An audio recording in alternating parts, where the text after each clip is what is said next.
as well. Quickly, is the slide visible to all of you? Yeah. Yes, ma'am. Yes. Perfect. Perfect. Yes, ma'am.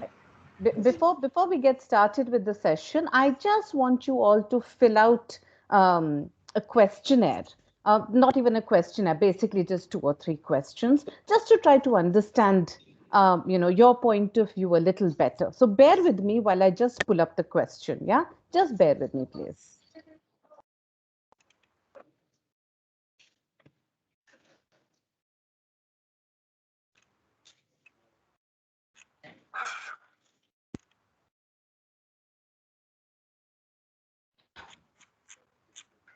Okay, here we go.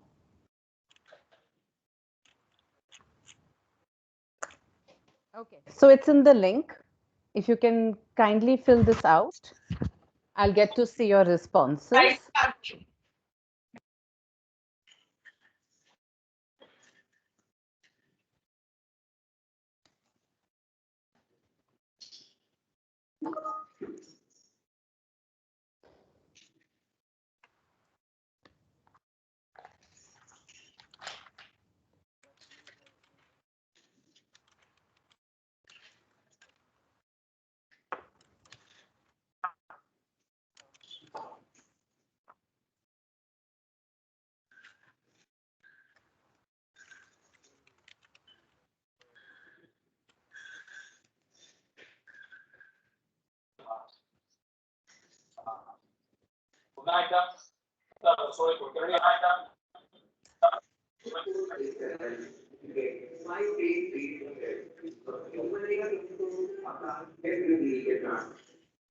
Are we done filling it out?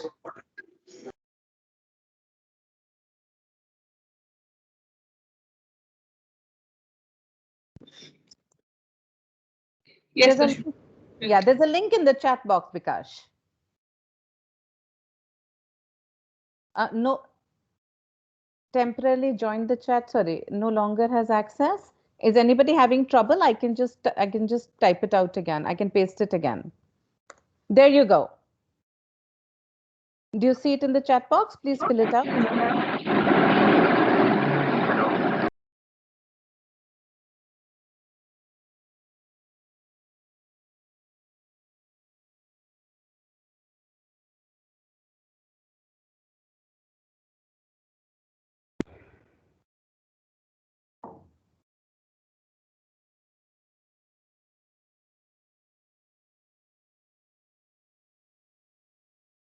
There is a link in the chat box. I'll just send it again.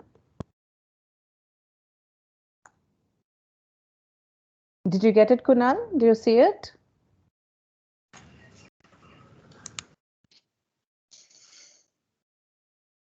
For everyone who's joining in now, I've just now shared a link in the chat box. Just 2 or 3 questions, quickly fill them out so we can get started with our session.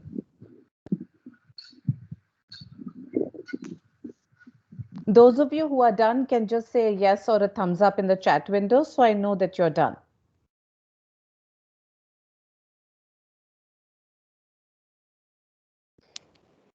Great. Thank you, guys.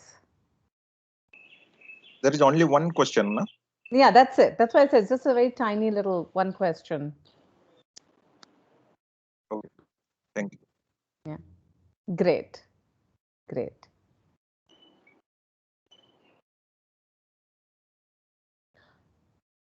Brilliant. Thank you. Thank you, everyone. So without waiting any further, we'll get started with our session. Establishing trust in work from home. Honestly, how many of you have found this to be a bit of a challenge, or think that this is something that was a very different, unique outcome that came during this pandemic? You can just type it out in the chat window, or you can unmute yourself. How many of you found this to be a bit of a challenge? Trust, or experience this to be a bit of a challenge within? Yes? Somebody has to mute their mic. Thank you. Anybody found this to be a challenge? Anybody wants to share the Toshiba, experience? Yes. when I started, when this whole thing started, I think I found it a huge challenge, in Uh-huh. fact. So I think I was able to cope up with that as time went on. As Right.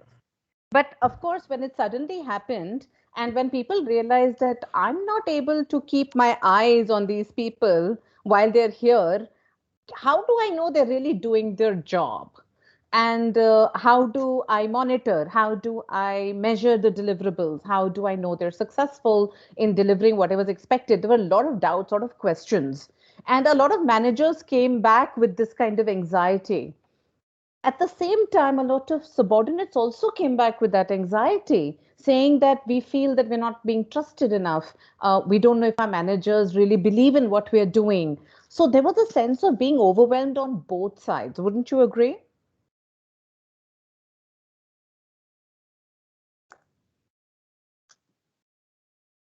So during the course of this past 1 year, there's been a big learning that has happened for everyone involved.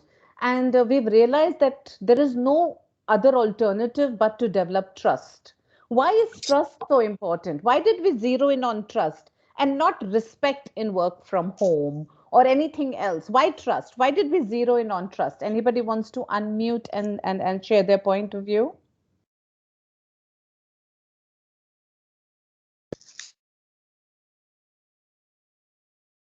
Anybody?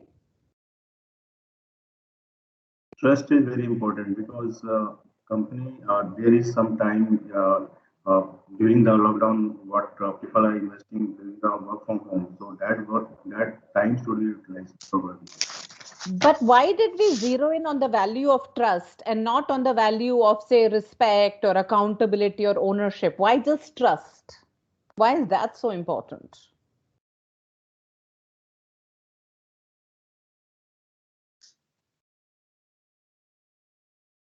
Why did we focus in on trust? I think I can refer one Speed of Trust book here. So most of the times with trust, there has we see that the efficiency as well as the speed increases. Absolutely. Absolutely. So let's for example take the fact that when we order from Amazon, Amazon sells us great products, or any online platform for that matter of fact. They sell us great products, don't they? But when we swipe our card or when we make that payment, there is this element of unsaid trust. I know that my money has gone and I know I'm going to get the product. So these organizations are primarily built on trust. Somebody has to mute their mic again. Thank you.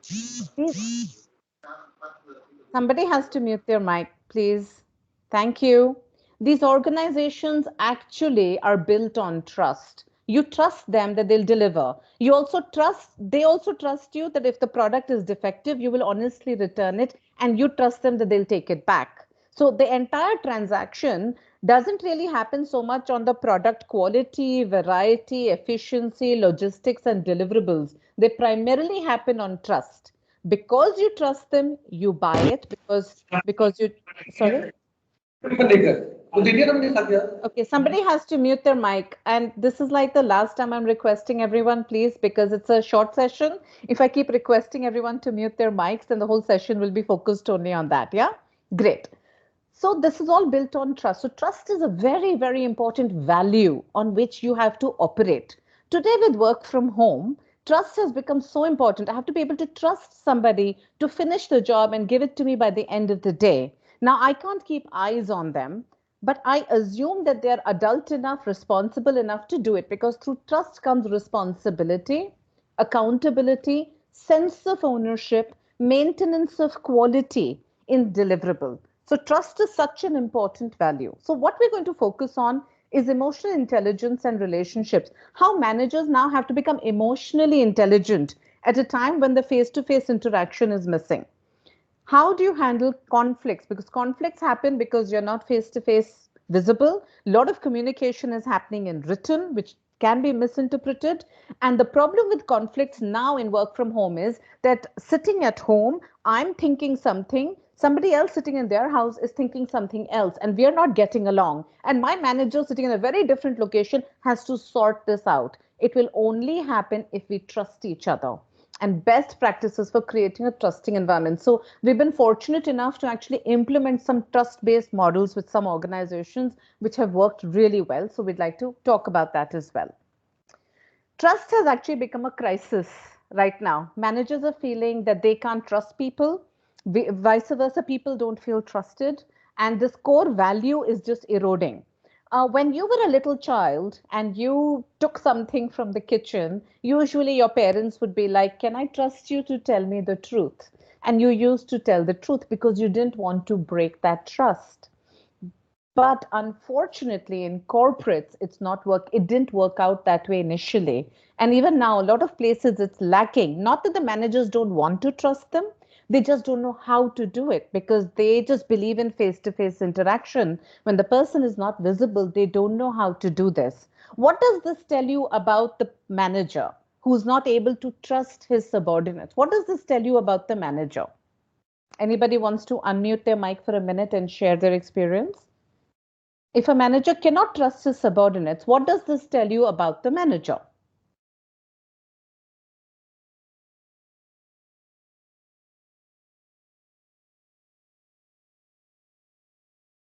Now is the time to unmute your mic, guys.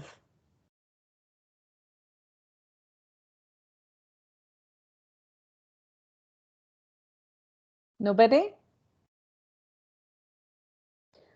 If you cannot trust somebody when they're not around you, that means you never trusted them when they were in front of you also.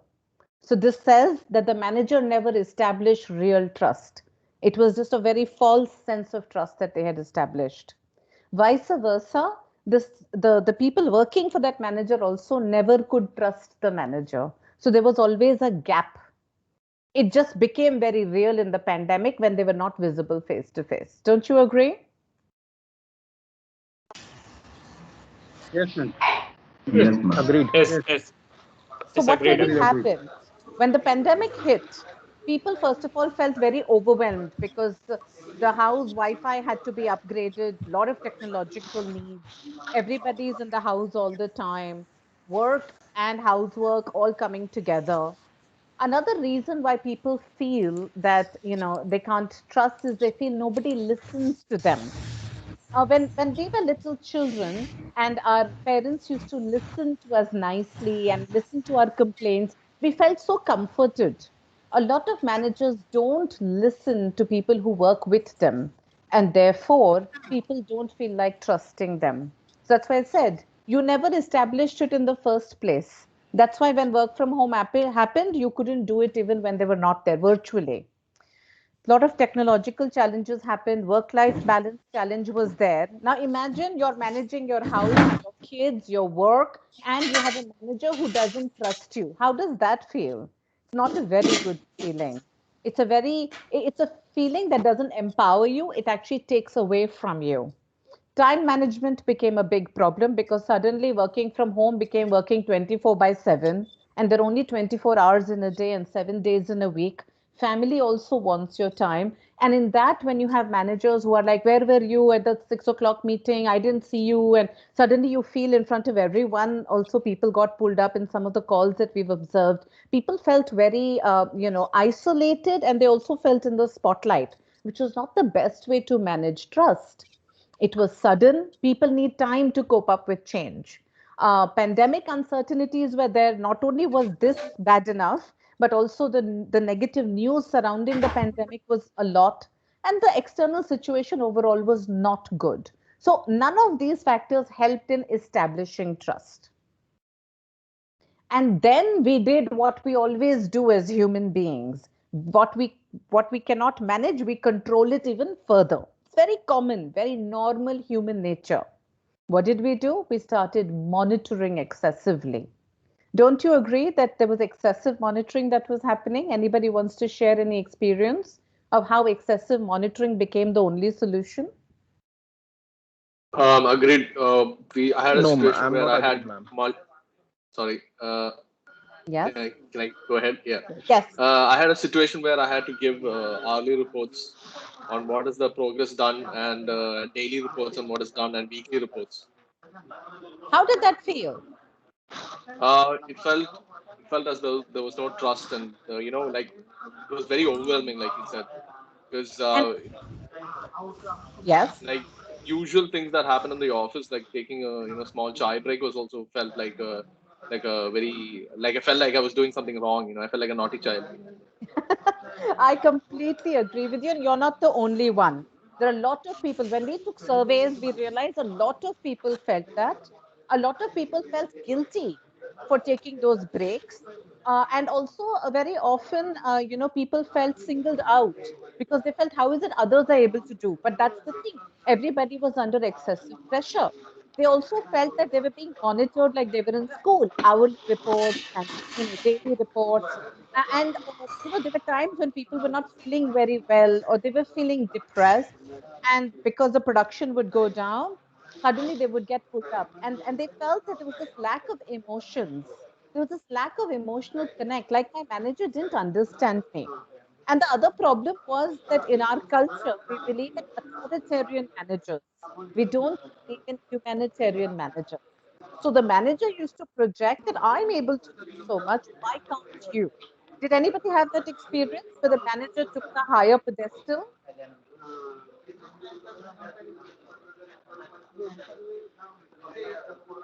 Anybody had that experience?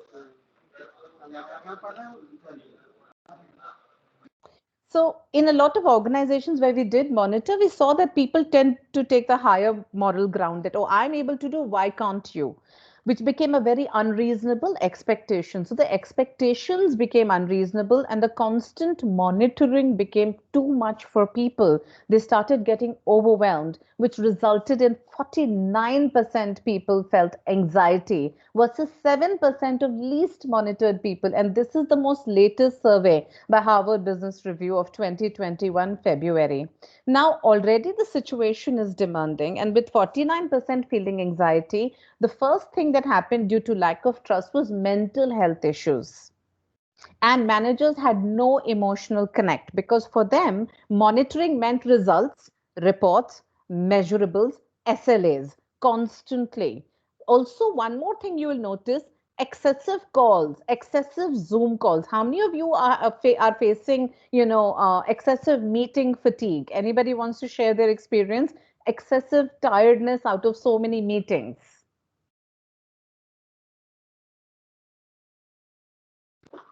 Yes, I can, ma'am.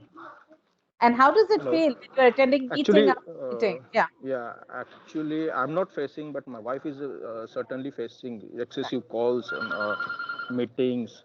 So she suddenly find herself in trouble. So most of the times, Yeah, I can it's quite a understand, and I can empathize with her situation, and she's not the only one. So lack right. of trust, lack of that one element is resulting in so many things.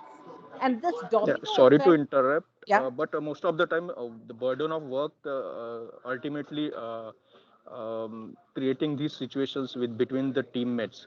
true. Yeah, right. True, true, absolutely. And then what happens is one person will do their job and send it and then pretend I did everything. See, the others didn't do it on time. So the manager thinks, oh, if so and so can do it, why can't this person do it? And immediately the trust factor comes in. Now, and then this obviously results in increased burnout, as you talked about your wife, that she's feeling overwhelmed. Now, when that person finally logs off, what quality of life will that person have when they're at home with the family? Not a very high quality of life. They're going to be tired, they want to sleep, they can't talk to their children or cook very well, or even just watch something to be entertained because they're so exhausted. And this is what happened all the way till September last year. Now, here are some of the industry best practices that we have ourselves instilled in some of the organizations. First is recognize and leverage reciprocal trust. See, what did I say? When we order on Amazon, Flipkart, everything, we trust them and therefore they trust us. It works both ways. So the manager has to trust the people in the team.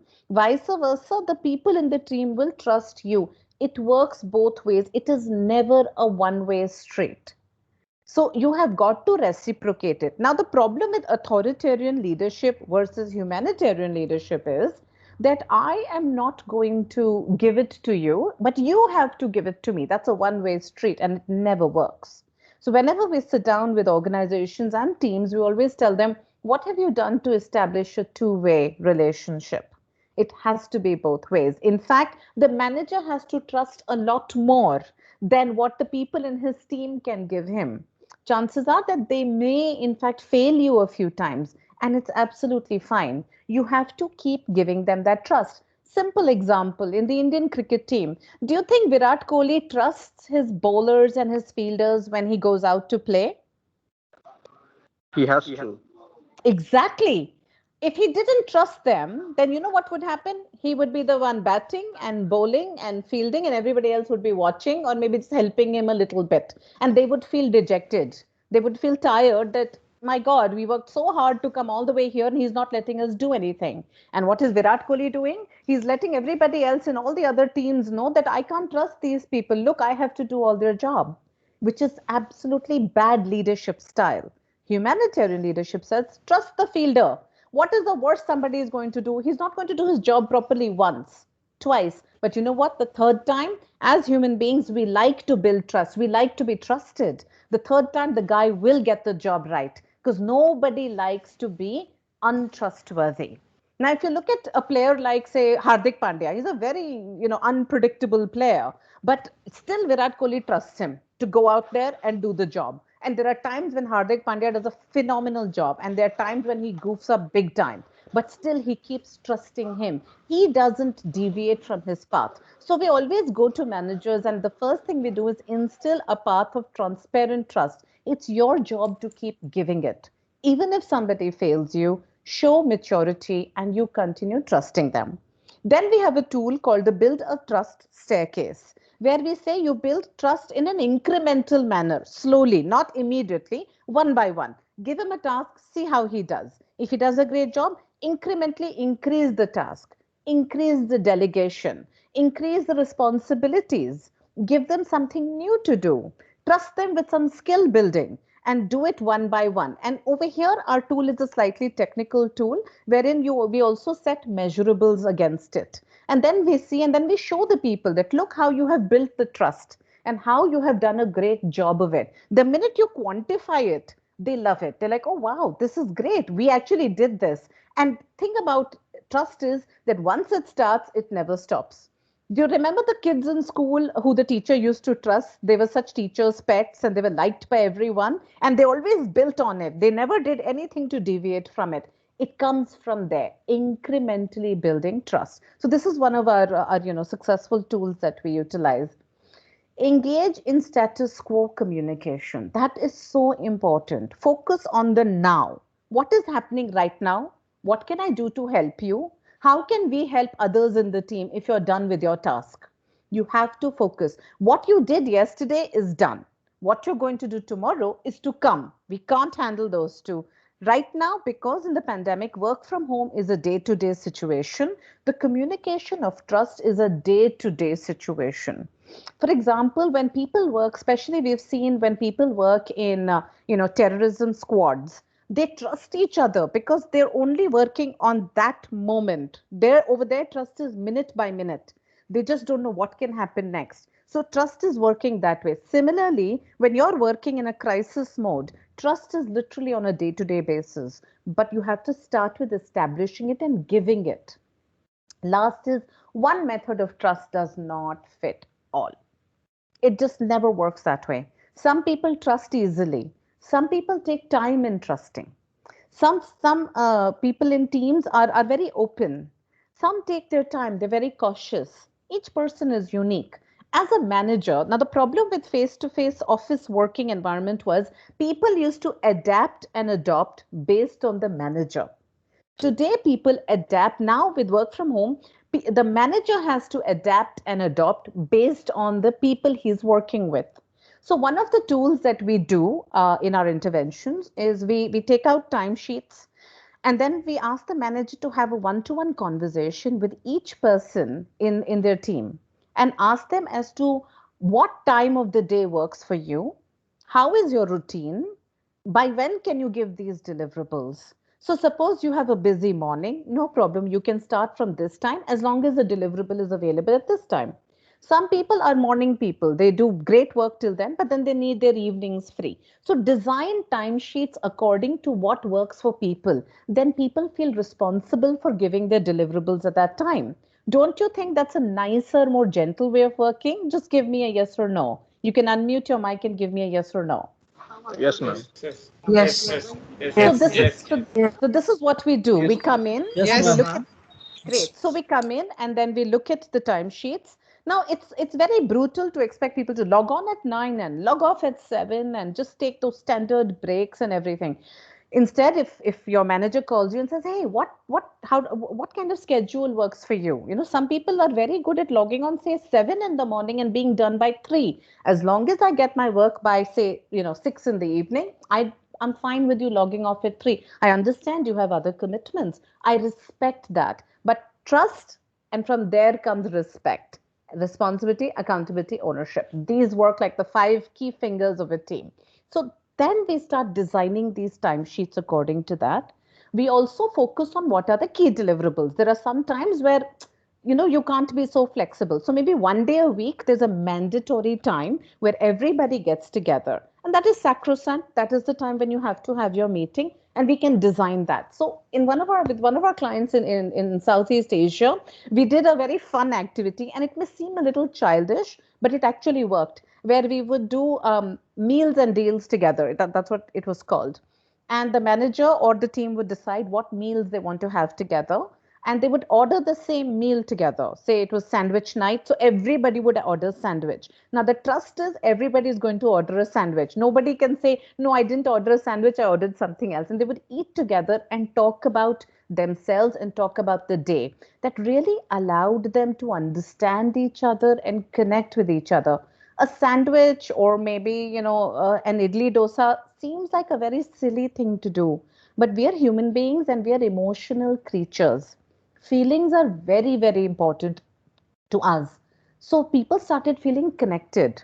In fact, out of a team of 12, when one person used to order something else, people used to feel very offended that you broke our trust. We trusted you to order the same thing as we did. So people didn't like it. They said, no, no, no matter what happens, I have to stay with everybody. So this became a binding factor. Remember, we trust people who are just like us. We like people who are just like us. So a silly activity like ordering the same meal become a very big bonding activity for people. So you can try something like this with your teams or in your organization. We tailor make a lot of such little tools and a lot of such activities for organizations so that they're able to build on it and work on it. We also focus on building an emotional trust. At the end of the day, let me ask you all something. Why do we all work? I mean, of course, money is one reason, but what really drives us to work? Do you think your managers know what really drives you to work? Just a yes or no. You can unmute your mic and tell me. Yes. Okay, that's good. How many of Yes. you feel Yes. your managers know, they really know your dreams? Do they know your dreams? No. Yes. Yes. No. No. Your managers don't know why you're really working. They know you're working and they respect your work, and we all work for the money, the growth. We trust people is when we share our dreams with them. So there is this wonderful activity that we do where we really build very deep seated trust, where we talk about building dreams. In fact, this activity was done with the women of the Indian cricket team that we recently did, and it was brilliant because the women of the Indian cricket team said we trust each other because our dream is to be recognized as much as the men of the Indian cricket team. And when the men of the Indian cricket team got to know about it, they said, we're going to help you. That one day when, a Vanita or a Mithali Raj goes out, people recognize her as much as they recognize Virat Kohli or, Rishabh Pant. Now imagine the kind of trust that is there between the men and the women's Indian cricket team right now, that they're really advising and helping each other. When we know the dreams of the people we work with, we really genuinely trust them. So this is another very interesting, deep activity that we do where we help building that level of trust and closeness with people. This is very important because emotions, I talked about dreams. What kind of emotional branding are you creating about yourself when you are in a team with people? When people meet you and they can't trust you, what kind of brand have you created about yourself? I'm sure you've met people who you work with, but you don't necessarily like. You don't have to name them, but just tell us what kind of brand has that person created about him or herself? Anybody who wants to unmute their mic and share their experience?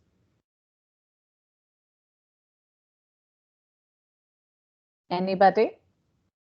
Ma'am, I have one question actually about the Yes. trust. Yeah. Is there any data or something or research some on trust? The how much in any organization, how much managers trust on their subordinates or subordinates trust on managers, something like that? Is there There anything? is data available, but it's all based in the US. There are no studies conducted in India. I'm being very honest with you. Okay, ma'am. Okay, so the data you will get it, but it's of no use. See, in India, trust is in Indian culture, trust is a very tricky thing. We generally trust people, and ours is a very emotional society. But for some reason, we don't trust authoritarian figures in organizations. We always view them as somebody who will take our credit away from us, or people who may not really project us in a warm light. I don't know why this is there. That's why I was talking about emotional branding. Most managers don't really emotionally brand themselves very well when they're with their teams. Like I've spoken to a lot of team members, and they say our manager talks to us nicely, but somehow I feel it's just a formality. How many of you feel that it's just a formality? You can just say yes or no. Yes, ma'am. No. Out of all the managers you work with, you may find one or two who are genuine, but most you will find it's a formality. Am I right?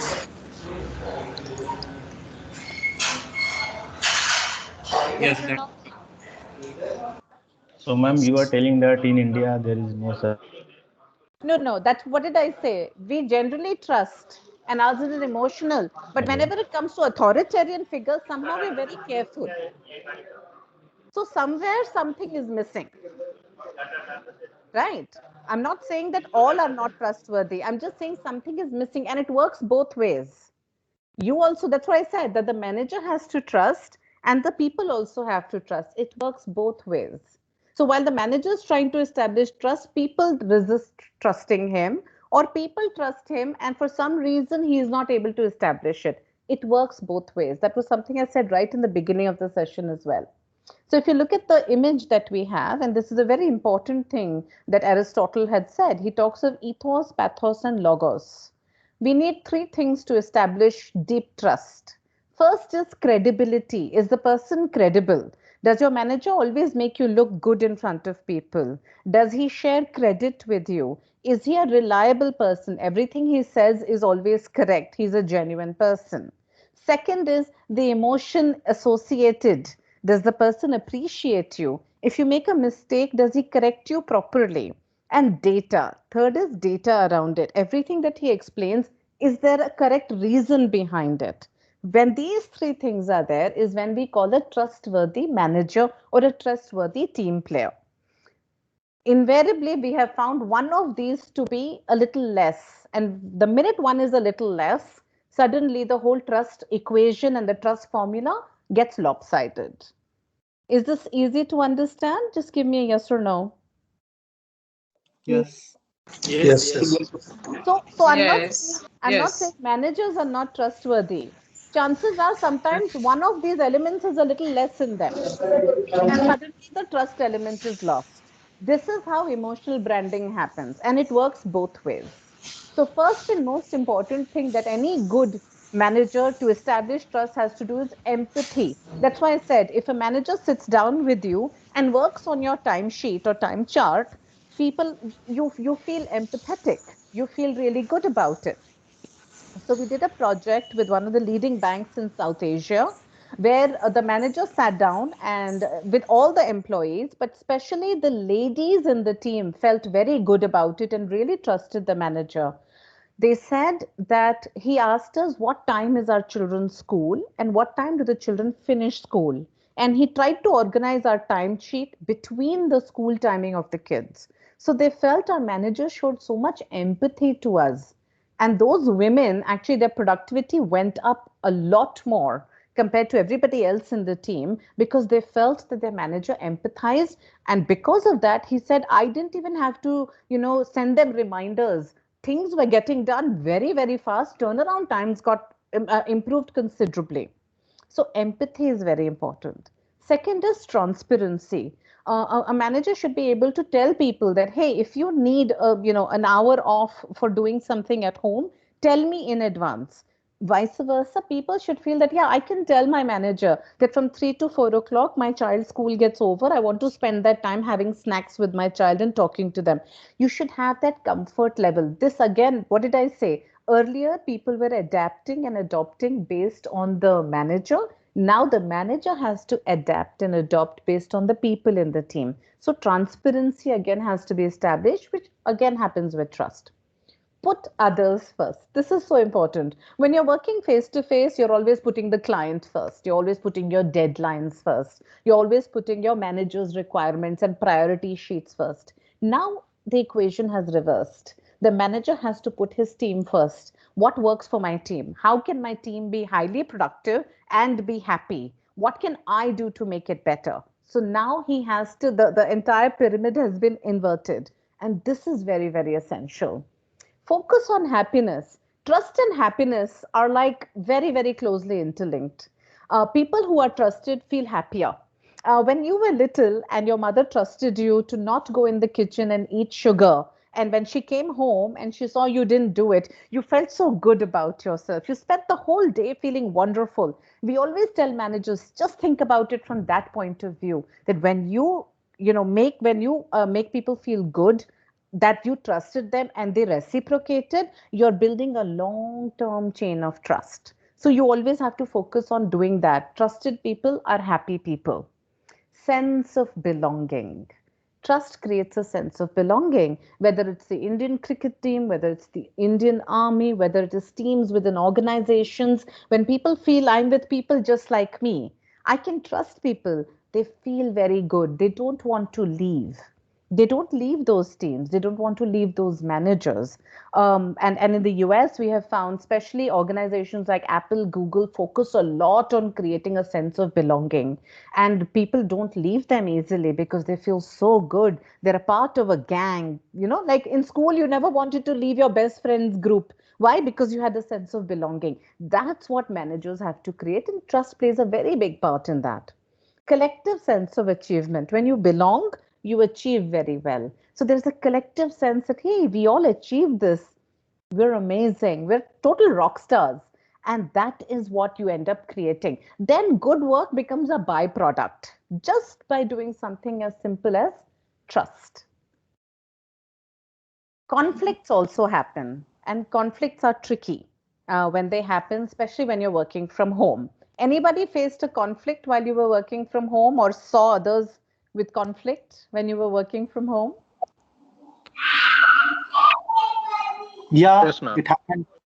And Yes, how ma'am. did it feel? How did it feel? What happened? So Actually, it's just because of unable to understand how that person is feeling from work from home. Means in the office we can see that the emotions of that person or how he is reacting. But in the situation where the employees are working from home, so we are unable to understand how he is reacting with that responsibility. So this is the reason where the lack of communication creates some conflicts. Absolutely. Now, the problem with work from home is most of the communication is happening in written. And the problem with emails and IMs and pinging each other is that you write it, but when the person receives it, he reads it. So written communication is received in oral communication. So that is where a lot of things get lost in translation. The meaning changes completely. For example, where is the report? Question mark. That is the first sentence on your IM in the morning at 9 o'clock. Now, the manager could be in a hurry that day and maybe he just typed it. But because there is no hi, hello, how are you, can you send the report or a little gentle tone to it, you think, Arre bapre, he's very upset with me today. Now, your whole day goes bad because that's the first IM that you received, right? And this is what causes a lot of a sense of isolation, depression, because what will happen is the person will ping a friend, yeah, early morning, manager wanted this, look how the day starts, he doesn't care, I was also tired, the maid wasn't there, I had to do this. A lot of things happen. So a lot of conflicts because of this get created. Another problem is people are in different locations. Earlier, when there was a conflict, the manager would get people in the room, say, come on, guys, sit down, let's talk it over. What's the problem? Now you can't do that. And to solve that, you have to get another Zoom call, get people on the call. Somebody's camera is working, somebody's having bandwidth issues, and that causes even more frustration.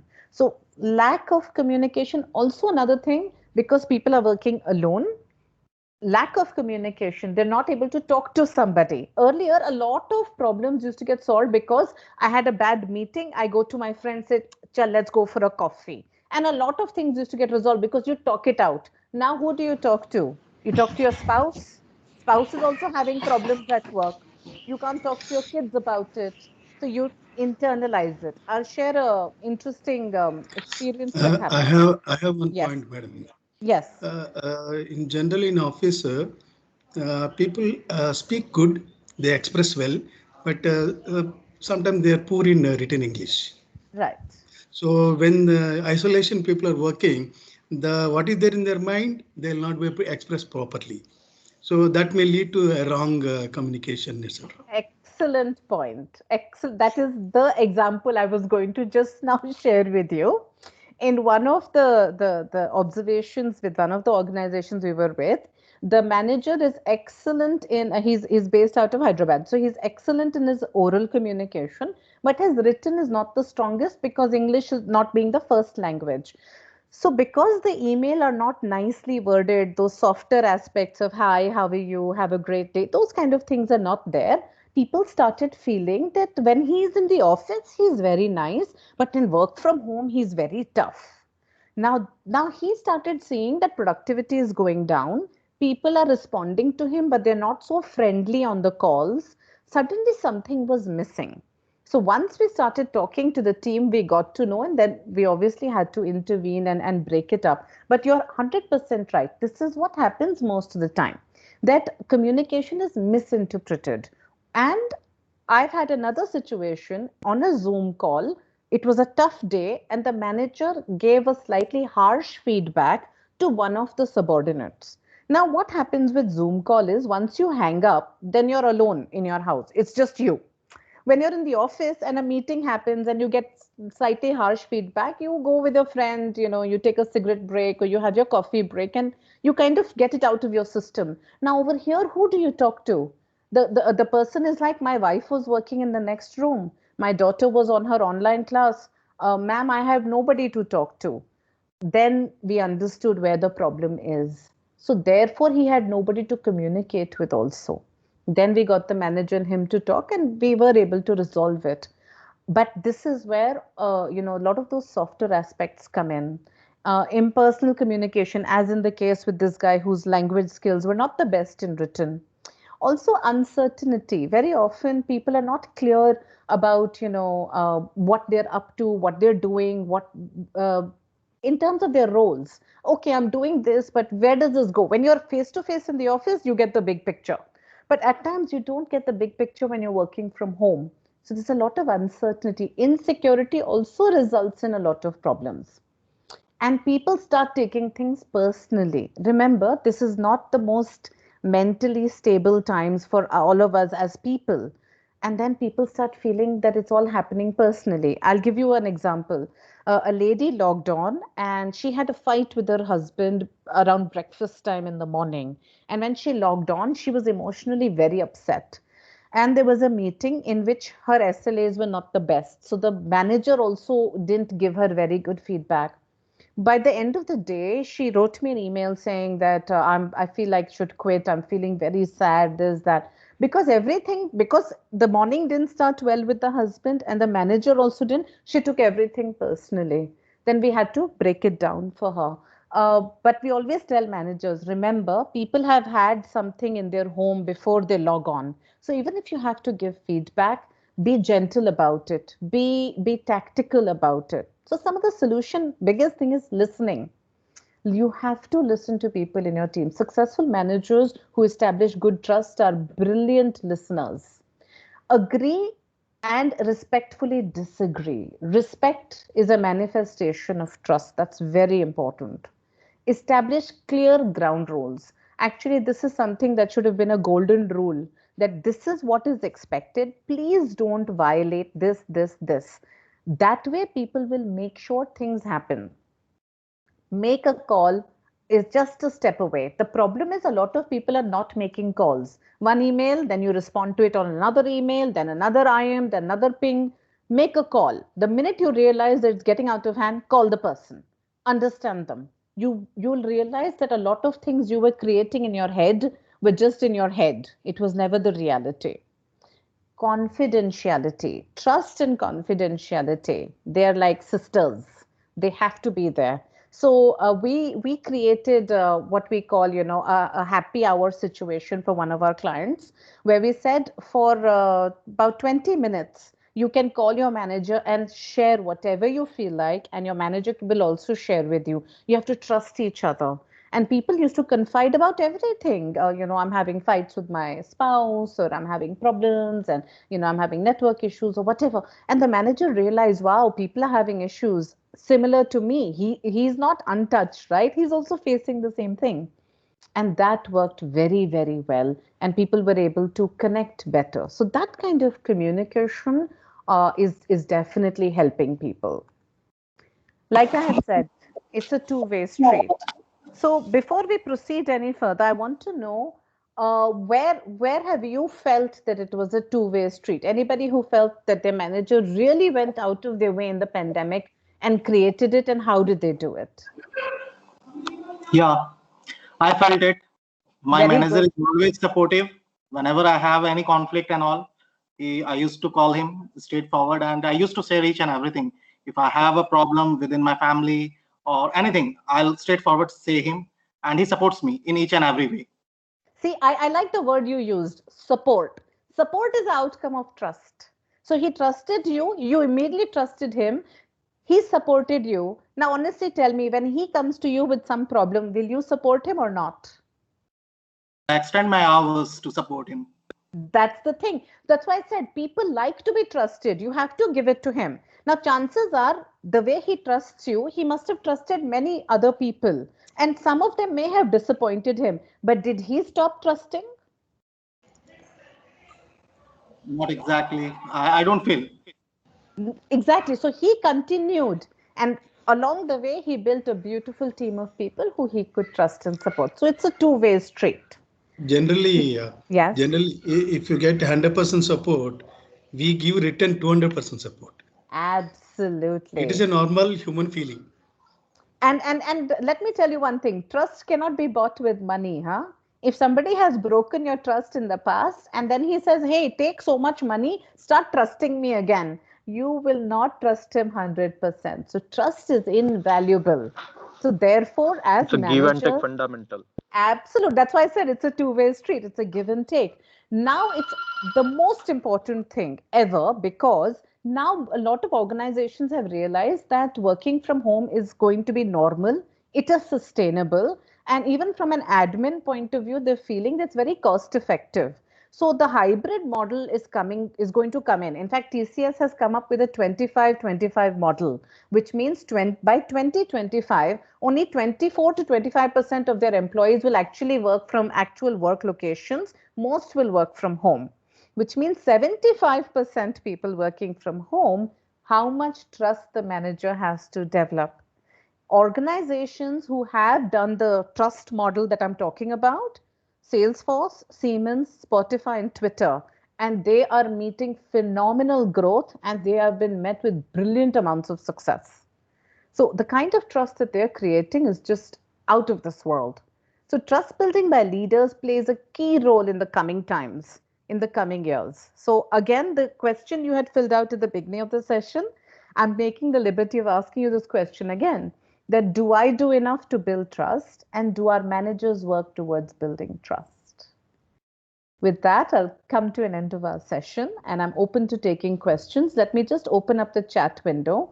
I'm having a slight problem looking at the chat window. I don't know why it's not popping up. Okay. So if you want to put your questions in the chat window, feel free. Or if you want to unmute your mic and you want to just talk to me and share your questions, I'd be open for that as well. So, Toshiba, I'm on the other side. I don't have reportees, but I sometimes feel that I don't, I'm not very sure whether my manager trusts me or not. So, what initiatives can I take from my side? So trust is built on multiple. Remember, I talked about the trust staircase. So first thing is obviously tasks being completed on time, the turnaround times being perfect. Second, communicate with him, because the only thing you can control is yourself. Speak to him. Ask him, what else can I do? Where else can I support you, or provide you with extra help?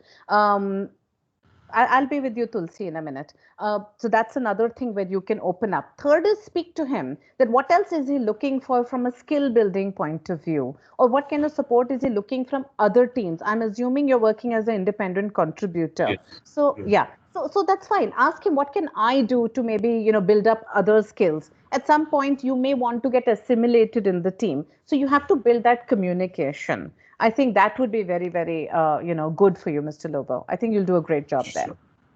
Yeah, Tulsi, you said I find it difficult on concentrating for long online meetings. Yes, one of the tricks that I definitely use, and I have it here with me, so I'll show it to you, is a notepad and pen. I start writing all the key points. It really helps me. It's a habit I've had from school. It really helps me in remembering. The minute I write something down, then I don't forget it. And I start making a little mind map around it. So then I'm able to focus. So definitely try that. It's a great trick. It really works for me. Anybody else with any questions? Yes, ma'am. I have one question. Yes, I'm recently going to join another organization. yes. So I have this fear that how I'm able to connect with my colleagues and my manager uh, while working from home. Because while Um, delegating in front of them and getting know about the company is really easy, but now working from home it's going to be difficult, so I'm a little bit worried. Okay. So, Sagar, first of all, don't worry. A lot of people have started working from home and have been onboarded while they were at home virtually. So, nothing to worry about at all. Second is you have to first of all go and look at the values, vision, and mission of the organization. Shahrukh, I'll be with you in a minute. You have to look at the values, vision, mission of the organization. Look at what are the key values they're looking for, and how are you exuding that value for them. For example, you say integrity is a value. Integrity is the sister value of trust. So when you join your team, have a very frank conversation with your manager and with the colleagues. In fact, try to do a one-to-one if you can, and tell them that, you know what, these are the values I operate on, and I see myself being aligned with the organization's values. These are the values I see myself aligned on. What do you like? Remember, I said you have to set the ground rules in one of the slides. Set the ground rules of how you like to work. Also, ask your manager what are the ground rules on which he likes to work. See, Sagar, the only thing, like I even told Mr. Lobo, is the only thing you can control is yourself. So you have to make sure you project yourself as a transparent person who's aligned with the organization's values. Talk to them about your values, what you bring to the table, and how you like to work. And operate within that boundary and start delivering. You'll be amazed at the kind of results you will get from people. People will reciprocate it. Are Sagar is a trustworthy guy. Are Sagar is very innovative. He's very customer oriented. And then they're going to work with you on those lines. But it's going to be your effort in the beginning, but nothing to worry about, because people like these qualities. They look for these qualities. And like I talked about, whether you're working in the army or whether you're working with the Indian cricket team, now, for example, okay, let's talk about. I'll use a sports example again, please. Uttam, I'll be with you in a minute. I'll use a sports example again. The fact is, when a batsman comes to the Indian cricket team, he's nervous, obviously, because everybody else is very established and he's a new guy. Now, if he doesn't put his best foot forward, do you think others will put their best foot forward to include him? No. So what he does and what he brings to the table consistently builds his respect in front of everyone else. And then they're like, wow, this guy is a reliable guy. Let's make him our opening batsman, you know? So that is how you build on it. Is this clear? Yes, ma'am. Yes. Great. Uttam, you had a question. Sorry, I'll just pull up your question. I'm just having a hard time. Okay, Shahrukh, first yours. What does one need to do that your manager knows that your pain areas are, and how do we communicate them? See, Shahrukh, I talked of transparency, and I firmly believe that there's no harm in speaking to your manager. Of course, not completely maybe. Start small. Start sharing some of your pain areas with them. For example, if you're having trouble with some technology, if you're having trouble with skill building, with time management, open up with them. Be honest from your side. What's the worst? Your manager won't support you. It's okay. Now you know that you don't have to turn to him. You can turn to somebody else. But you have to open up to your manager and speak to him and start small. Slowly, if you see he's really helping you, start with bigger things as well. But you have to open that channel of communication. Managers, ideally, like I said, the manager has to adapt and adopt, but many managers are not doing it. Therefore, you have to demand that change from the manager. You have to speak to them and start. Also, what is a pain area for you? Chances are it's a pain area for a lot of people in your team. So take a consensus. See how many people are feeling it. Suppose 5 people are feeling that they need support from the manager on skill building. Now, 5 of you can actually put up a little meeting with him and say, hey, all 5 of us need your support. And that way you can start building that relationship. All right? Uttam. When does Yes, ma'am. conflict Yes, between ma'am. a Thank you. manager, thank you. When does conflict between a manager and employee occur? Lot of reasons. Of course, lack of trust. Bad time management is another place where conflicts can occur. A bad relationship with colleagues can also result.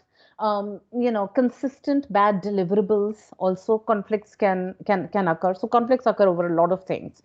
Vivek So, had a question. Yes. thank you, Shila. Come here.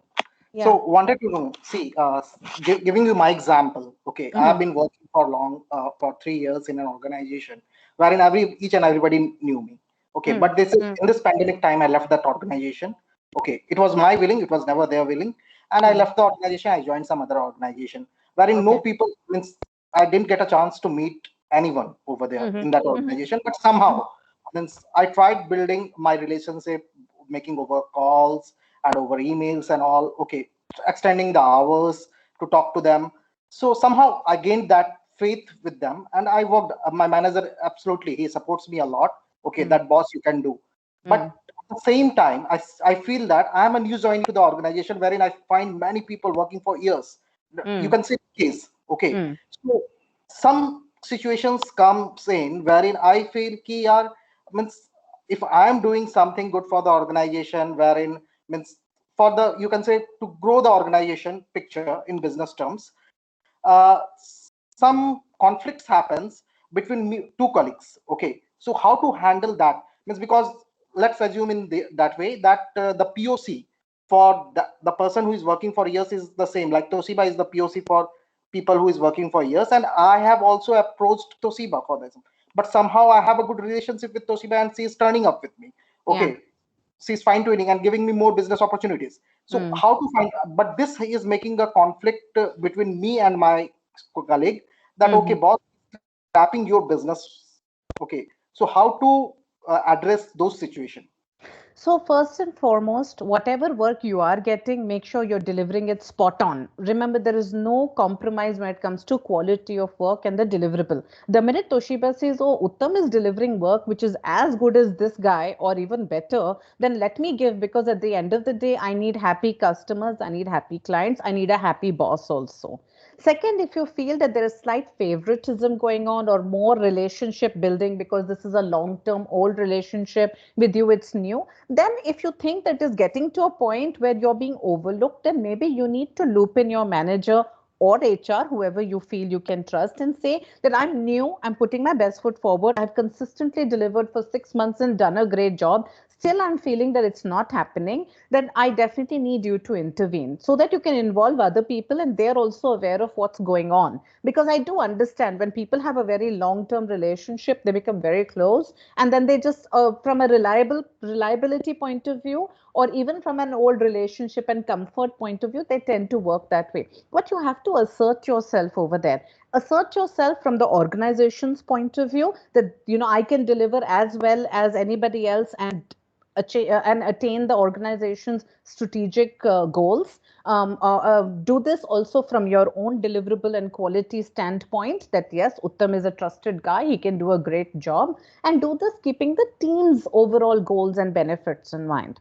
But these are the two ways that I can definitely advise you. A, consistent delivery, establish trust, or if you feel despite consistent delivery it's not happening, then please involve the senior and the HR to make sure that your pain points are addressed.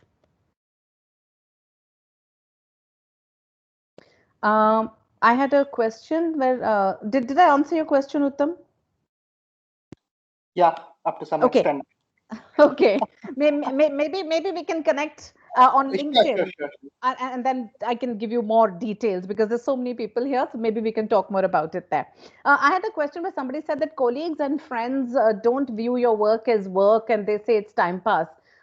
See, it's very difficult. Each person has a different perception, but you have got to be very disciplined about it. So when you log in and when you sit in your room, then let everybody know that I'm now not accessible. You cannot call me and I'm not going to be up for watching anything with you or talking to you. This is work. So, but set very strict timelines. I mean, this is something I personally do. A lot of people in my family also do this, is that, 9 to 12, do not talk to us. Phones are on silent and we are working. 12 o'clock, I'm available. Send out a hello, hi to everybody. People talk to you. You have your quick lunch. Again, from 1 to 4, I'm not available or whatever. You have got to be disciplined. See, you have to draw your own boundary. No, people are always going to be happy to cross the boundary for you, but you have got to set it because your work is very, very important. So you've got to take it seriously. That is entirely your responsibility.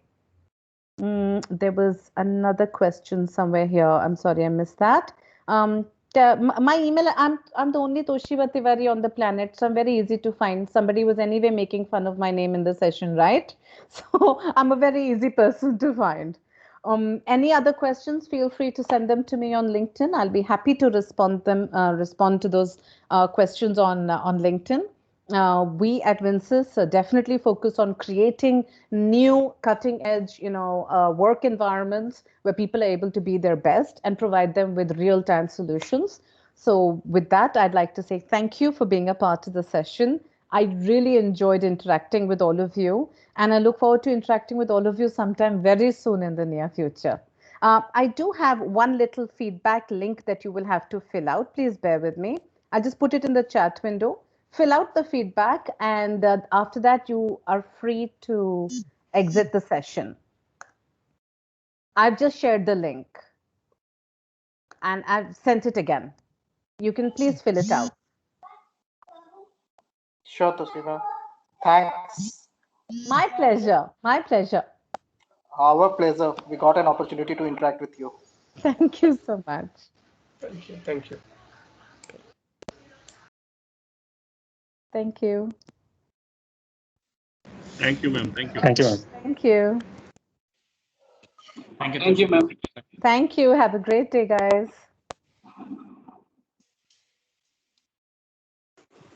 Thank you so much, ma'am.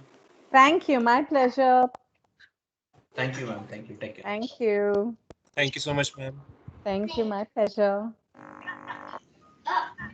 Thank you, ma'am. Thank you. Have a great day. Thank you. My pleasure.